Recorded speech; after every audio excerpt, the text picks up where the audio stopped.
छौरी गे मम्मी गरिया पापा तोहार मम्मी गरिया MDM recording studio Banmankhi. DJ Sanjay Shamra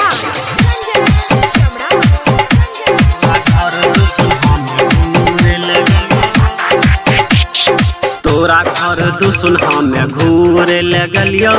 तोरा घर दुसुन हमें घूरे लगलियो गए तोरा घर दुसुन हमें घूरे लगलियो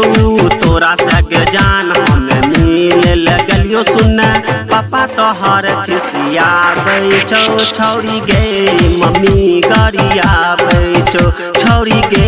मम्मी गरिया बैचो गे तोरा घर दुसुन हमें घूरे लगलियो तोरा घर दुसुन हमें घूरे लगलियो गए तोरा घर दुसुन हमें घूरे लगलियो तोरा सगे जान हमें मिले लगलियो सुन पापा तोहर खिसिया बैचो छौरी गे मम्मी गरिया बैचो छौरी गे मम्मी गरिया बैचो गे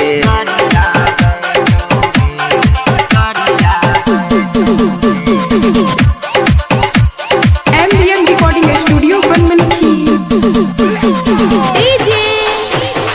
संजय शमरा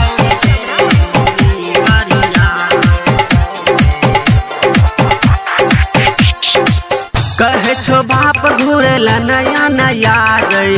नहीं ते देबो कहियो लाठी से डंगा गई कहे छो बाप घूरा नहीं तू या नया रे नहीं ते देबो कहियो लाठी से डंगा गई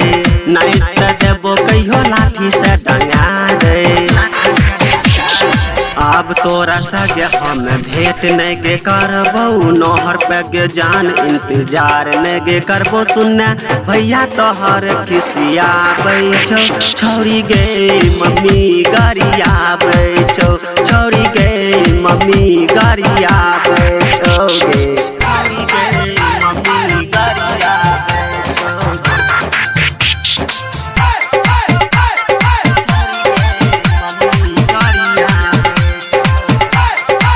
MDM recording studio Banmankhi. DJ Sanjay Shamra तोरा घर दुसुन हमें घूरे लगलियो तोरा घर दुसुन निकू मुनि के तू गे तोरली भरोसा उमा शंकर के दे के गयासा गए निकू मुनि के तू गे तोरली भरोसा उमा शंकर के दे के गयासा